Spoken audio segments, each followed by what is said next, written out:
I don't even know what to tell you about Love's Field because it's still a dream. And until the first pitch is thrown is when I will really pinch myself because I go by it every day. I try to look over and see anything new.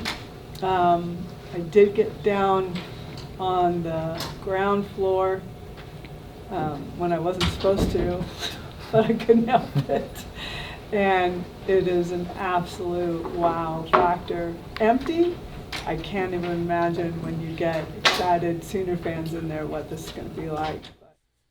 Hello and welcome back. Eddie Radosevich, Bob Przybylo, George Stoya here at the SoonerScoop.com studios. Welcome back to the SoonerScoop.com YouTube page. A little bit of a stickball / basketball something hoops report. The women last night. A lot of spring sports going on. A lot of spring sports. March Madness heating up. The University of Oklahoma women's basketball team with an incredible, improbable, remarkable not only win last night, but they've now won 12 of 13. They are the regular season Big 12 champions. We will get to all of that in a second, but Friday, the time has come. Love's Field, Bob, you wrote about it on SoonerScoop.com today. They opened Love's Field. It feels like this has been a long time coming for, a lot of people, but probably nobody more than Patty Gasso. Yeah, this has obviously been an emotional week for her just to try to get through it when she thinks about playing at Reeves Park and changing in bathrooms, not having locker rooms or an area to be able to feel safe to do that, and going Marita Hines and what that felt like back then, and now to what Love's Field feels like this weekend. Just an incredible 30-year journey. It really is, and they're going to have a dedication ceremony on Friday at 11 a.m. I believe that's open to the public. Yes, I believe it is. If everybody wants to come down, I think it's going to be quite the scene down in Norman this weekend. OU obviously hosting the OU tournament. Miami of Ohio will be the first game out of the gate. They play a doubleheader on Friday with Liberty at 5 o'clock, and then Louisiana and Liberty on Saturday, finishing out the weekend with Louisiana. We'll get to a little bit more of the on-field stuff here shortly as the win streak now up to 67 games, 14-0, coming off of a 5-game sweep over the weekend at the Mary Nutter Classic in Cathedral City out in Palm Springs. So we're here to talk about the stadium, most importantly, though. That's going to be kind of the storyline, if you will, going into this weekend. So I am excited about it. I know that we talked about it on the Unofficial 40, guys, just in terms of, it is a long time coming. We talked to JT Gasso on the radio program, and, it's one of those things that this is such a big deal for the program because everybody had already, people had talked about it for so long. They needed a new field. Marita Hines had served its purpose. Just in terms of overall structure, we've drove by it. But outside of that, there is a lot of unknown, is there not? Oh, absolutely. And I think that's why we're just as excited as all the fans that are going to be there Friday, because we didn't get like a first look to have an idea of what we're really about to get into. So when we get there Friday morning, our reactions will be as genuine as anybody else, and just, what you've heard and all the players, how blown away they've been and how much they've appreciated and recognized all the hard work that's gone into this moment. I mean, it should just absolutely be a weekend to remember. It's going to be pretty cool to just kind of envision everything that's out there. We're going to get to a little bit of how weird the weekend and maybe the next month's going to be, because they won't be completely moved into the facility. But Patty Gasso did talk to the media on earlier this week, I believe on Tuesday, talking about, just kind of everything that's gone into this. The building of Love's Field and the player amenities are going to be spectacular. It's just overwhelming. Everything is just magnify it by 100 as to the size of the room that we're doing video in, to the training room, to the equipment room. We have our own offices there. I mean, this is brand new things we've never thought we would have. The scoreboard is, I remember Joe Castiglione talking to me about this idea of creating, I'm like, oh God, I don't know. And then I saw it, I'm like, this is legit. It is just a great, I don't know, it's Oklahoma. It's a state of Oklahoma, and as big as you could make it, and it's just a great representation of who we are and who we're representing. So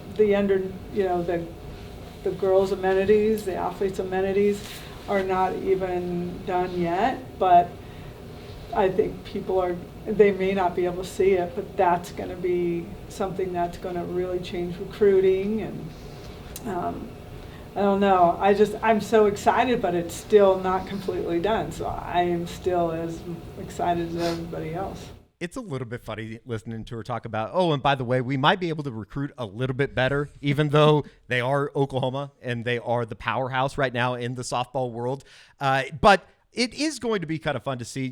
One of the things that we talked about on the podcast this week was the fact that they won't have a whole lot of work have been done on the field, like taking ground balls, hitting. A lot of that stuff is still going to be done at Marita Hines Field. It is. All the hitting is definitely going to happen at Marita Hines, and then they're gonna shuttle. They'll take these bus shuttles and they'll take them Marita Hines to Love's Field, and I'm sure that's gonna be very strange, at least for the first month until everything is all completed and just learning the field. That's something we talked about before, like Jada Coleman, Riley Boone. I bet they know the way the ball is hit, the way it's carrying. They know how to play it off the wall or what they have to do, how to manage the wind. It's going to be just a new experience for everyone involved. No doubt about it. Patty did talk about just kind of the weirdness that's going to happen within the first month of the season with the shuttling back and forth before all of the facility is done over at Love's Field. And here was Patty Gasso on Tuesday. Yeah, a lot of our staging is going to be here at Marita Hines. So our warm-ups will happen here, like our hitting at least. We can use the indoor facility at Love's Field to do our warm-ups and running and things like that. But all of our hitting will be here. We've got shuttles moving teams back and forth. So that'll be a little bit challenging. They'll dress here, they'll come back and change out of their uniforms here. But doesn't matter. We're playing on it, so who cares what we have to do? We'll walk, we'll do whatever we have to do to get on that field this weekend. The field is going to be ready come Friday afternoon. You did talk to Joe Castiglione, Oklahoma athletic director, earlier this week, held a Zoom call with some reporters. What was kind of the biggest takeaway from that? I'm sure that this is a little bit of weight off his shoulders, knowing that this thing has finally come to fruition. Yeah, it was funny. I asked him, I said, were you ever concerned that it wasn't going to get done by March 1st? And he said that was never an option. Yeah. He was like, we told the staff from the beginning, we have to be in there by March 1st. And somebody asked, why March 1st? Why not just wait till April when everything's done and they can just move in? And he said that, well, we wanted it to be a celebration. We wanted to get the teams to be able to play in there. And also he knew that if they were to say, oh, we're going to just push it to April, they would just keep pushing it back. Sure. And all of a sudden you're waiting till 2025. He's like, we just want to get in there and play. And I think that that's kind of the most exciting part for him is finally seeing it. Because even he said, I haven't even seen a lot of it. And so getting in there and seeing it and letting the fans, I think, experience it was so huge. And I think Patty kind of talked about it just there. They want to just play in it. It doesn't matter if the locker room's operational yet or if the grass isn't done. You'll see when you walk in. We've driven by it. The landscaping and stuff out in front of the stadium, sure. Yeah. So it won't look the prettiest, but I think that it was important to them to be able to play in it in the home opener this year. How much has the players talked about it? I know that I don't believe that players talked on Tuesday, but there is, I'm sure, a certain level of excitement that comes with being that first team to run out there. Yeah, it's something that can mean a lot for all different types of reasons. For people like Kinsey Hansen, Nicole May, Tiara Jennings, Jada Coleman, who've been here for 4 years and, they've been through it all, to transfers like Carly Keeney, Kelly Maxwell, understanding and appreciating, I'm part of this. I get to open this up and what that means. Or freshmen like Ella Parker, wow, they've been talking to me about this. And no, it was never the reason why I picked OU. But I kept hearing that this was about to happen. And now it's actually here. And now it's up to me to begin that legacy of what happens on this field. Now it's my turn to try to be the driving force. I think, Eddie, too, it's not just, it's Joe Castiglione talked about this. It's obviously the players today had a role in this, but he goes, it goes back to the women that had to play at Reeves Sure. Park and at the beginning of Marita Hines Field. And, this is a monumental moment for, I think, OU athletics, but also women's sports. I mean, there's nothing like this. And you're seeing that the investment into a program like this. And Joe C talked about that. And he said, we'd like to invest this kind of stuff into every single program, but he's like, they earned this. Like it's something that like this program has earned by the way that they've performed over the last 20 years now, under really the direction of Patty Gasso. So it's a huge monumental moment for several reasons. Like Bob said, for the young players that are coming in, the players that have been here for 4 years, but also, I'm sure there'll be a ton of former players, alums that helped build this thing into what it is today. Let me decode that a little bit. Win a couple national championships, yes, and all of a sudden yeah. you might get some new S. Exactly. It is going to be awesome. I know that Aaron Miller, I believe, is a part of the broadcast this weekend, one of the former players. I'm sure Lauren Chamberlain, a whole host of familiar names to Oklahoma fans will be involved this weekend.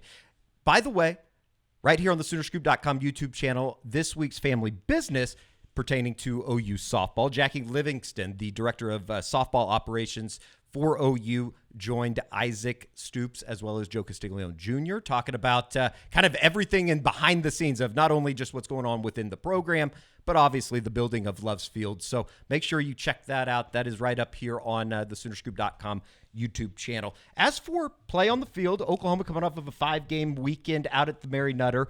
Another just continuation of what has been a pretty dominant start to the season at 14-0. Yeah, Patty's been incredibly happy with pitching and defense. Sure. Now, last weekend, the hitting starting to come around, too. And what you no. appreciate... Pray for softball. Right. What you appreciate about last weekend is you'd have a game like Ella Parker hitting 2 home runs, driving in five runs, a new face. Sure. Not a lot of people know. Then you'd have a game like Jada Coleman's going yard and Alyssa Brito, and like they just keep coming, and it's Nicole May is like throwing a gem in the final day there, but it's Kirsten Deal that gets the 7-inning complete game, Sure. the first one in the season, and you see the waves and how not one person is going to determine or like needs to be the hero, as Patty would love to say. This is a whole collection of a team of heroes, and they can all carry each other. They're loaded. How have you noticed just in terms of lineup operation? Has there been a whole lot of ins and outs and movement, getting some of the freshmen and getting some of the new faces within the program? Riley Ludlam's had a really good start to her career as well at Oklahoma. Absolutely, and they kind of found her by accident. Like Patty admits, I didn't really know who she was. Needed a catcher from the portal.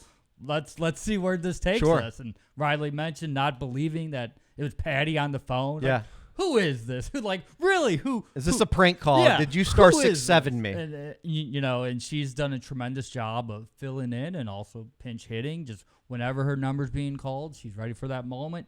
You got people like Avery Hodge, Quincy Lilio, Lena Torres, all sort of fighting because you all want to be out there, Sure. and you're going to have to earn it every single weekend. And I think that we talk about the competitive depth like Brent Venables would love to. Same way here. Just because you're playing second base in March, you're going to have to keep earning that if you want that right in April, May, going into regionals. Sure. 5 more games this weekend, as we discussed at the top. It's going to be an interesting month just in terms of opening Love's Field, but the competition level, certainly, it seems like you need to take this month, get more prep before you get into the bevy of the Big 12 schedule with, Texas is obviously really good. Oklahoma State on the back end. Baylor is going to be really good as well. So has there been any teams out in the Big 12 that are just surprising right now? I think that it was kind of known that Texas was going to be pretty damn good. Oklahoma State kind of reloaded under Kenny Gajewski. But any Baylor, would they be maybe the marquee just in terms of a team that, you obviously lost to over a calendar year ago, but anybody else? Not at this moment. And Sure. the thing with Baylor, they kind of were hovering around the 15 to 20 mark going into the season. And now after the Mary Nutter, the expectations have grown. Yeah. Like they're top 10 in one of the polls. So we'll see how the Bears are able to handle all of that. Credit to OSU after not the perfect start. They've gotten some really nice wins during the last couple of weeks to where, it is 1, 2, 3, OU, Texas, Cowgirls. That incredible. is ridiculous to see, and to see how long that can last throughout the rest of the season. But it's been the type of start that OU wanted. Now it's balancing the emotions of Friday. And that's why I think Saturday's won the circle.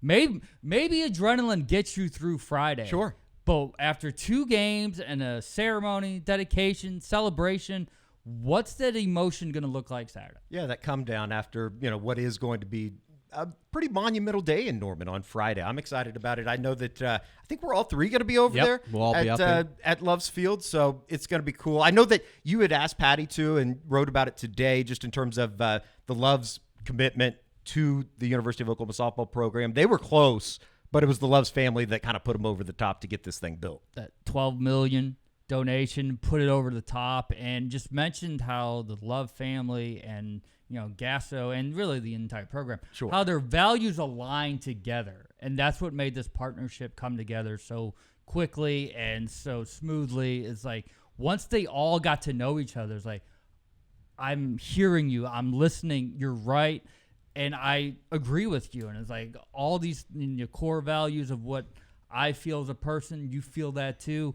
Let's go ahead and make this happen. And obviously that was the final straw that got it all going on, but it's just Patty couldn't have done it without all these donors too. She's very quick to mention that, all the support that they've had along the way. They were getting there.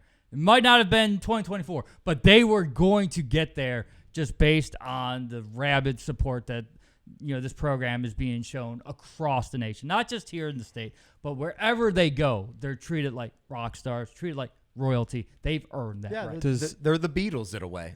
By the way, it sounds like Brent Venables needs to go drop by the say, Love's family, I was gonna say, see if their values line up. Maybe if Jennie they're just handing out money. Jennie Baranczyk and Porter Moser need to get talking to the Love's family. Yeah, absolutely. Love's Arena. I like it. Sounds great. They're already on the Thunder uniforms, which, they're maybe the best team in basketball. So it should be a lot of fun this weekend. As for the baseball team, headed out to Las Vegas to take part in the Las Vegas College Baseball Classic. That coming up Friday, Saturday, Sunday. It is a subscription-only event. D1 Baseball hosting that, so you'll have to have a D1 Baseball subscription if you want to watch the games out there. Pittsburgh, California, Ohio State, Friday, Saturday, Sunday. Kind of a weird week because they didn't have the midweek game after, basically starting the season with 8 games in 10 days. It was kind of a timely situation for Oklahoma baseball. Did talk to Skip Johnson before they headed out to Las Vegas today on Thursday, and everybody's full go. It sounds like John Spikerman had a little bit of a scary situation out in center field on Sunday in the 12-2 loss to Wright State. He's fine. He was supposed to practice yesterday. He's going to be available coming up this weekend. A really good weekend for Oklahoma overall. I thought that they offensively played excellent over Friday, Saturday, in the sweep of the doubleheader on Saturday, and then the 20-0 home opener on Friday. Just a really solid start. They're now 5-3. Did talk to Kendall Pettis yesterday in terms of, I don't think that there was any overreaction. When you take 3 or 4, it's still a successful weekend. But the way that they lost on Sunday against Wright State, they got their ass kicked. And Jamie Hitt wasn't good. They couldn't get outs. Offense kind of sputtered a little bit. But overall, a really strong start for what has been, kind of an interesting just first 2 weeks of the season. What does their schedule look like going forward? I know you mentioned the weekend this weekend. What would be a good weekend this weekend, and then what's after that? I think winning 2 or 3. Pittsburgh is decent. California's decent.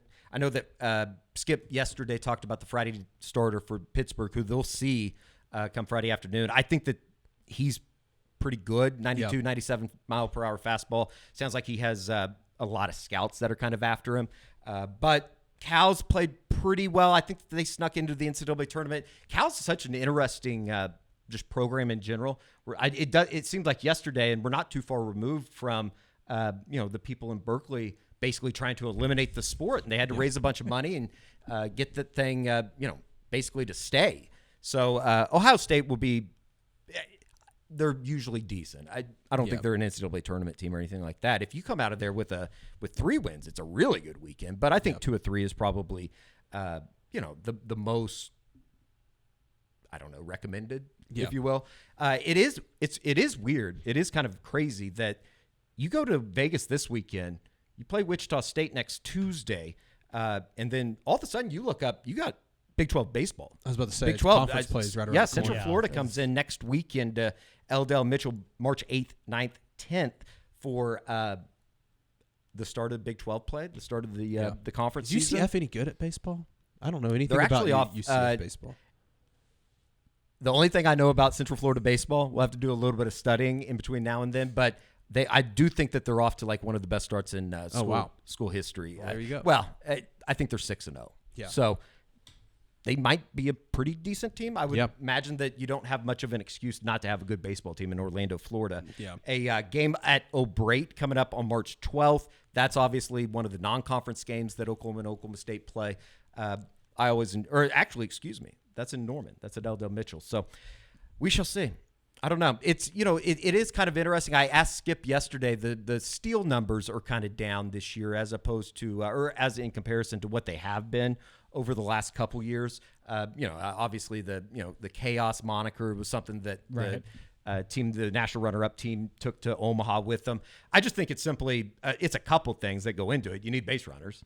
They haven't had, it's not a lack of base runners. Over the weekend they had plenty, but I think that they have some guys that they feel like can handle the stick a little bit better. They have some guys that can lay down bunts a little bit better, play a little bit more small ball. And, it's all been, for the most part, been a positive. I don't think you can complain about what Oklahoma's doing offensively. So it will be interesting, too. We talked to Kyson Witherspoon. He made his first start in the second game of the doubleheader on last Saturday against Wright State. He was really good. I think that he is eventually going to be somebody that Skip looks at as maybe that fourth starter, depending on, how things go with hit. Girton kind of got banged around in the first game of the doubleheader last weekend, and Brendan Davis was really good on Friday in the 20-0 victory. So the pitching staff's come together. I think that, Carter Campbell's been really good. Carson Atwood's been really good.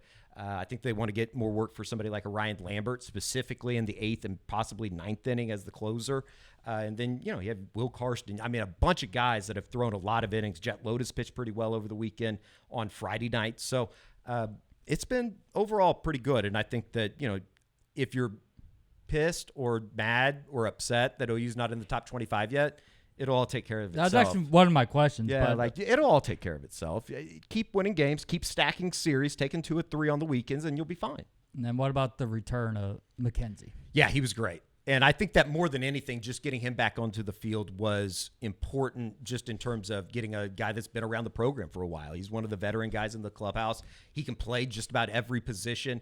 The one thing that you maybe watch for this weekend, Skip did say that they're battling a little bit of the flu, just like everybody, it seems like right now is kind of going through that. And, Rocco Garza Gongora was a guy last weekend that didn't play in any of the 4 games. He got it really bad. I think he's supposed to be slated to return to the field this weekend. And, in a way it creates a problem. It's a good problem to have, but how are you going to fit all these guys into the infield? And McKenzie, he definitely brings a little bit of a versatility in that he can play first, he can play second. If you really needed him to, he can play short, he can play third. So Michael Snyder's been a pure joy to talk to as well.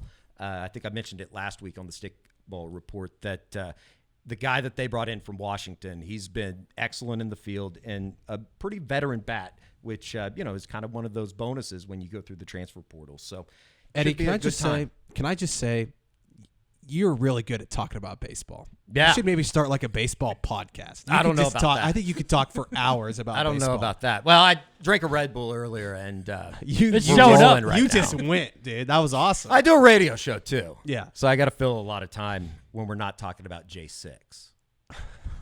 You know what I mean? Yeah. So that's your baseball report. I think I'm kind of out of breath right now. Yeah. As for where you were on Wednesday night, the Lloyd Noble Center, I think everybody that probably wasn't at the Lloyd Noble Center was watching it on television. Yeah. And each time you dig yourself a hole, I thought, well, it's still a good season if they could just win on Saturday. Lo and behold, Lexy Keys, right place, right time, nails the 3. And then it was like, oh, my God, they might win this basketball game. The whole game, Eddie, it felt like OU was down like 20 at times, and they were down as much as I think 14 at one point. And they trailed the first quarter by 11. They caught a break. I was telling Bob before this, like Texas hit a banked 3 at the buzzer in the first quarter. They ended up wiping it away. Like she didn't get it off in time, just barely. that turned the momentum. I think OU came out of to start the second quarter and hit a 3 to cut it to 8. They cut it to 1 before half. Then in the third quarter, they fall behind again, I think by 11 or 12. They come all the way back, cut it to 6 before the fourth. And you're still like, man, Texas is getting what they want. Madison Booker was excellent. Fantastic. I mean, she gets to her spot right there above the free throw line and does not miss. And then OU just hit some shots down the stretch. They got a few couple lucky calls, I would say. The officiating, I would say. Lucky's putting it in an interesting direction. Yeah, I mean, they were some blown calls. But, hey, sometimes to win a championship, to upset a projected number one the ball's seed. got to bounce your way a few times. Right. And I think also, look, the officiating was bad all game. And I think both coaches kind of alluded to that in their post-game press conferences. I mean, Texas, I think, shot 14 more free throws than Oklahoma did. I mean, it was clear they were getting to the foul line. But OU also just kept fighting. I mean, look, they get the travel call, which, was kind of a bad call. But, OU had a couple chances. Skylar Vann gets the offensive rebound. And Lexy Keys, like you said, just right place, right time. She hit a couple big threes down the stretch. And you could tell when she was lined up, ready to go, she kind of hesitated for a second and let it go. And it was money, nothing but net. And then they come down and they get a big defensive stop down on the other end. Skylar Vann again blocks, I think, Madison Booker on the final shot. And again, maybe it was a foul call, maybe it wasn't. Hard to blow the whistle there. You gotta swallow the whistle there. Yeah, I think so too. And so, but it was a huge win. Momentum, kept swinging, and Oklahoma just kept fighting. I think that's kind of been their season. Sure. When you look at it. You look at the non-conference, they lose, 5 games? They lose to, we've brought it up several times, Southern. Just a terrible, terrible loss, and they stuck with it the rest of the year. I definitely think that Jennie Baranczyk is sick of getting asked about that. Oh, yeah. About the Southern loss. I asked her this morning. I could just feel it through the phone lines. I was like, I'm sorry. It's just easy for me to ask you about that. Yeah. But it was awesome. I think you're right. That game last night was a microcosm of what this season has been. Yep. And all of a sudden you look up and Oklahoma has won 12 of 13. Yeah, and they're sitting right now, I think Bob mentioned it earlier, like a 4 seed, maybe in the NCAA tournament, maybe a 5 seed somewhere in there. And then, they get Kansas on Saturday in Lawrence. They should win that game. They beat Kansas earlier this year pretty handily. You've got the Big 12 tournament coming up the next week, which they haven't really fared well in the last few years. So hopefully they can go and get, a couple wins and kind of secure maybe a 4 seed in the tournament, which would be huge. That'd be a huge step in the right direction. And as good as they've been during the regular season, now winning back-to-back Big 12 championships, they've not, I wouldn't say struggled in the NCAA tournament, but they're ready to take that next step of, okay, they've won each of the last 2 years 1 game. Yep. Now it's time to go and see if they can make a run to like the Sweet 16. Sure. Here is Jennie Baranczyk after the game on Wednesday night. What a game. And looking at a stat sheet, we shouldn't have won it, obviously, and Texas is so talented. And yet we just had this never say die attitude, and we just kept going and kept going and kept going. And I think this team is really found itself to be a really good team. And I don't mean good because we won a Big 12 championship. I mean a good team because they cover for each other, they help each other, they believe in each other. They never quit on each other. And they never have a second of doubt, even when it doesn't seem possible. And as you all know, and you're probably going to ask how we've gotten this far, we had some choices to make, and I think we made some pretty darn good ones. Mm-hmm. I'm going to be so glad. And, Bob, you know exactly what I'm going to say. I'm going to be so glad when we get out of that meeting room. That elevator. That effing elevator. If it messes up more audio from this basketball season, there might be another J6. We don't know. As for Lexy Keys, pretty storybook addition to what Oklahoma has been. She goes 4 of 9 last night from behind the arc. A big player, I thought, especially in the first half when Oklahoma was struggling to score the basketball. She hit some big shots, and certainly the big one coming in the fourth. Yeah, it was really her and Peyton Verhurst, which I don't know if I'm saying her last name right, but she was spectacular last night. I mean, she really was the one that kept them in the game, especially, Skylar Vann goes down in the second quarter. They're down, I think, 12 at that point, and everybody's like, oh, man, this is about to get out of hand. I mean, Skylar Vann is their rock. She's led them in scoring all year. Like I said the other day, you can get 15 and 10 from her every night. Last night, I think she only scored 6 points. She really was struggling through an injury, but Peyton was really good. Lexy hits the big shots. It's interesting. I think they started the game 1 for 10 from 3. They ended up finishing 10 of 30, so they shot 50% the rest of the way.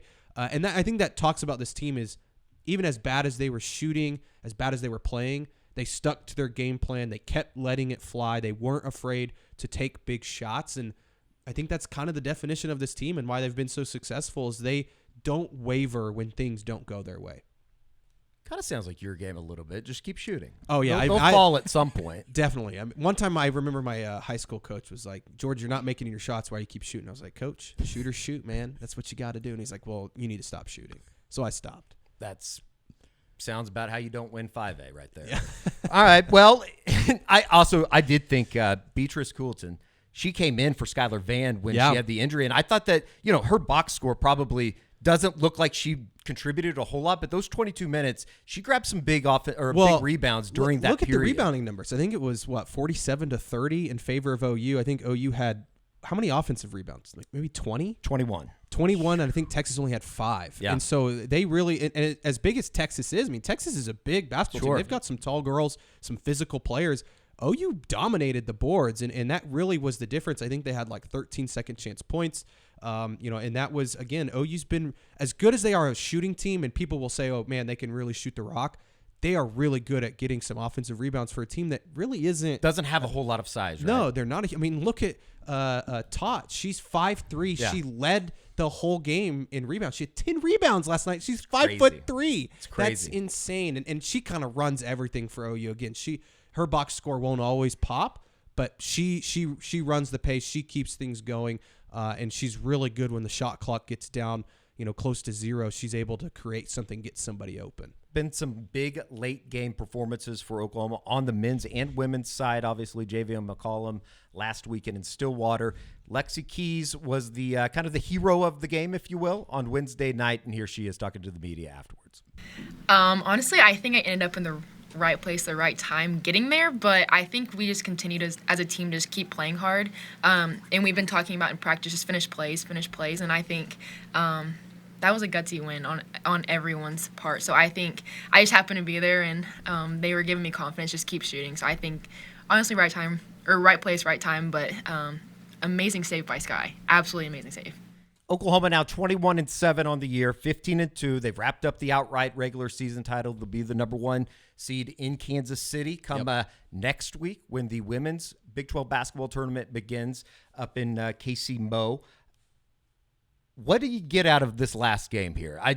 You have the one regular season game coming up on Saturday in Lawrence. You just want to keep the momentum. Sure. Right? You don't want to go out there and again, I'm sure that they're riding high right now, and the emotions were very high last night because it's, you're not just winning the Big 12, you're beating your rival who's one of the best teams in the country. For the second time, who's a projected number 1 seed. It was very emotional last night, but I think you want to say, okay, that was great, but there's more out there for this team. It's like I said, I think the goal for this year's team is make the Sweet 16, see what you can do in the NCAA tournament. So you don't want to turn around and kind of lay an egg in Lawrence. You want to keep this momentum going. And I'm not saying it needs to be your prettiest game, but you need to go win, keep that momentum, and then go see if you can win the Big 12 championship the tournament. That would be a huge accomplishment as well. I don't think Oklahoma has done that in a long time. So I think that being able to keep that momentum, have a good performance in the Big 12 tournament, and then go to the NCAA tournament with a high seed and do something that they haven't done. The program hasn't made the Sweet 16, I think, what has it been, maybe 8 years or so? So it's been a while, and I think that's the next step for Jennie Baranczyk and her program. Jennie Baranczyk is kind of rebuilt to power. She's a badass. She's awesome. She's awesome. I think that it was pointed out, our buddy Josh Calloway pointed it out, when you look at the 3 women's, like the big sports at Oklahoma, Patty Gasso obviously at softball, KJ Kindler, and a powerhouse of a women's gymnastics team, and then Jennie Baranczyk. I think Josie knows what he's doing when he's making hires. Yeah, and this women's basketball program, they've shown that it can make the Final Four. It can compete for national titles. Like it can do that with the right people in place, and I think that Jennie understands that, and they've obviously provided the resources for them.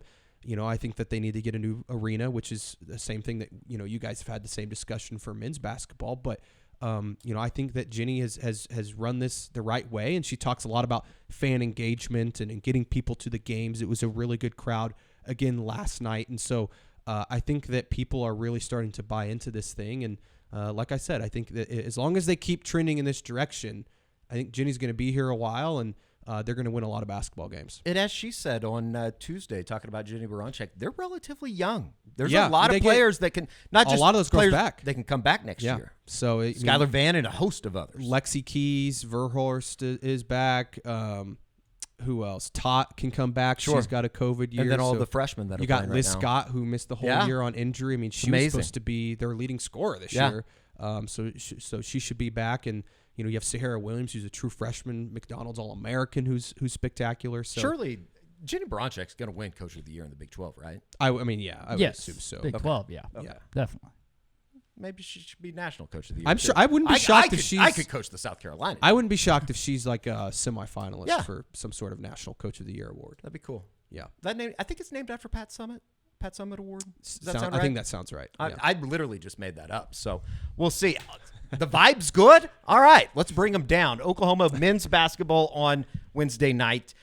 Not so much. Great defensive outing. 58-45 loss in Ames at Hilton Coliseum. You shouldn't feel too bad about it. Nope. Because nobody has no gone one's up won there. So why did people think it was going to be different when OU gets to Ames? Well, these people, they have problems.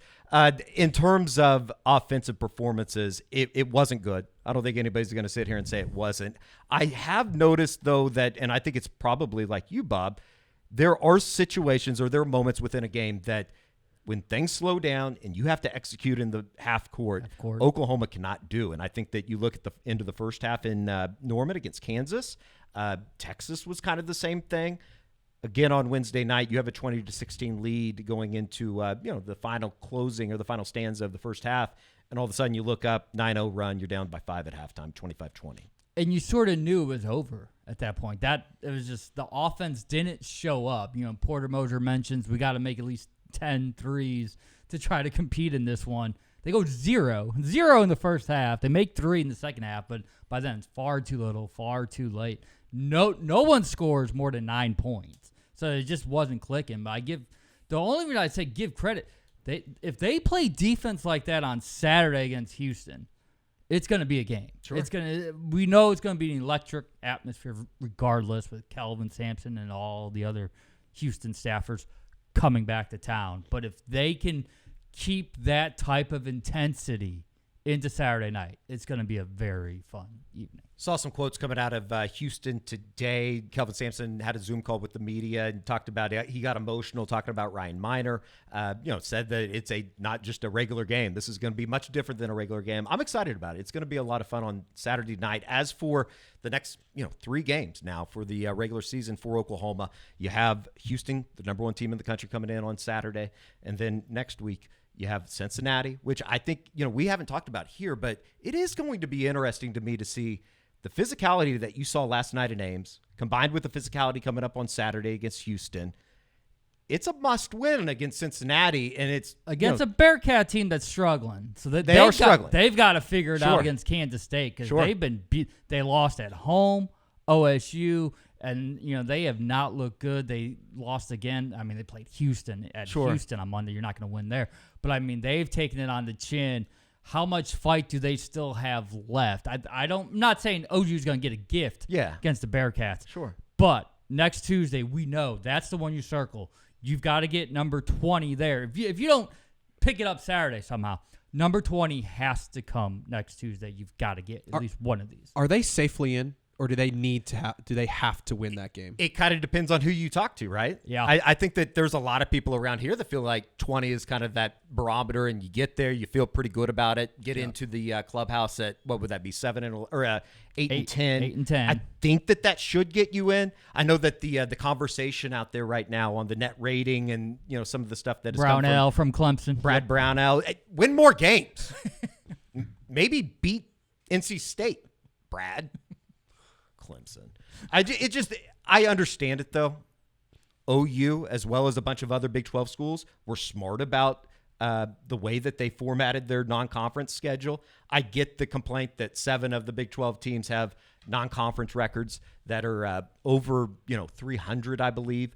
But in terms of But strength of schedule, I also see Iowa and Providence lurking in the bubble and Sure. say, OU took care of both of them. well, and when you schedule these games out, you don't know that Arkansas is going to suck. Exactly. You don't know that USC is going to have all these injuries throughout the season. So I don't know. To answer your question, I think if they beat Cincinnati, they should be in good shape. I would maybe win a game in Kansas City just to maybe feel a little bit better about yourself going into the NCAA tournament. What if they lose to Cincinnati? I think it becomes very scary. Then Kansas City, you got to do some damage. What helped is BYU beating Kansas because now you've got 2 top 10 wins. Iowa State, BYU. We said they would carry the entire season. That still remains true. Now you got number 1 coming to your place. Just, you don't. I just think they should have an attitude, nothing to lose. Yeah. Let's just go out there and play and see what the heck can happen. Knock down some shots early and play 40 minutes. Give yourself a chance against a extremely good Houston club. I think, we've talked about it, but that backcourt, Emmanuel Sharp, LJ Cryer, Jamal Shedd, probably one of the most underrated point guards in the country. I think that they can take them through a run to the Final Four, maybe to a national title. That's what type of team is coming in come Saturday. Real quick, there was a lineup change on Wednesday night. Rivaldo Suarez into the starting lineup. Otega Owe off the bench like we saw in the second half in Stillwater. Maybe it's the returns are a little bit incomplete because they shot the ball so poorly. I like that, though. If you can get Owe to kind of buy into the idea of coming off the bench, why didn't it happen earlier? I mean, Porter went through it initially with Suarez. Hey, you're coming off the bench. This is what I want you to do. And so now you got to change the narrative and do the same exact discussion with Otega and say, okay, you can be that spark that's coming off the bench. And if Suarez's ankle is okay, if we get closer to 80, 90% than 60, 70, then let him play 30 minutes because he doesn't really get tired. He's not someone that's gassed and fatigued that you need to take out. If it's not for foul trouble, keep him in as long as possible because he's still, even though he had a lot of turnovers, especially in the second half Wednesday, he's still the guy I think all of us would agree we trust the most on this entire team. When do you think Uzon's going to learn you can't dribble into the corner? It was a rough second half because turnovers weren't an issue until that little 9-0 run and then the start of the second half and just a lot of the same mistakes. Sure. It's like you can't do that. And not to be too hard on the guy, Iowa State defensively is phenomenal. But they make you do some things. But I don't know. It's frustrating to watch. That stat they brought up about more turnovers forced than the other team's field goals, that was nuts how often it has occurred against the Cyclones. There's a reason why T.J. Olsberger has that thing kind of humming right now in Ames. Pretty good team, and as they talked about on the broadcast, they come at you in waves. They kind of got lucky, is what I'm saying. Oh, you kind of got lucky that Iowa State shot the ball so poorly, or it would have been really ugly. I give credit to OU, though. They forced a lot of bad shots. I know Lipsy will be glad if he never has to see the Sooners again. Yeah, I don't know what it is, but he just cannot shoot the ball against OU. Although that probably means they're going to play in Kansas City at T-Mobile Arena. He'll go like 9 for 13. He'll go off. Yeah. Yes. All right. Well, good deal. I think that's going to do it. You have a feel for tonight, Gonzaga, San Francisco. Zero feel. A little West Coast basketball. Isn't Gonzaga on the bubble? Yes. Yeah, they just snuck back into the top 25 this week. They got a big couple games coming up because they have St. Mary's coming up next Saturday. But I like the Friars tonight. Yeah. We'll see. You sure you don't want to talk any more baseball? Yeah, I think so. The Dons? Cubs are playing pretty well in spring training. There you go. Cody Bellinger? Yes. Oh, that was great to wake up to. Tommy boy, you finally did something. Thanks for spending your money. That's going to do it here for the Stickball Report / a little bit of hoops. A bunch coming up here over the next couple weeks with, obviously the women headed up to Kansas City for the Big 12 tournament, wrapping up regular season, as well as Oklahoma wrapping up the men's side of it, wrapping up regular season, and then on into the Big 12 tournament and the possibility of Porter Moser dancing for the first time at Oklahoma. But, again, Love's Field. Be there. 2 o'clock Friday, the much anticipated opening of Love's Field. And boys, we appreciate it. We will talk to you again right back here on the Soonerscoop.com YouTube channel. Make sure you check out Jackie Livingston on the family business this week with Isaac as well as Joe Castiglione Jr. And we will see you right back here next time. For Bob, for George, I'm Eddie.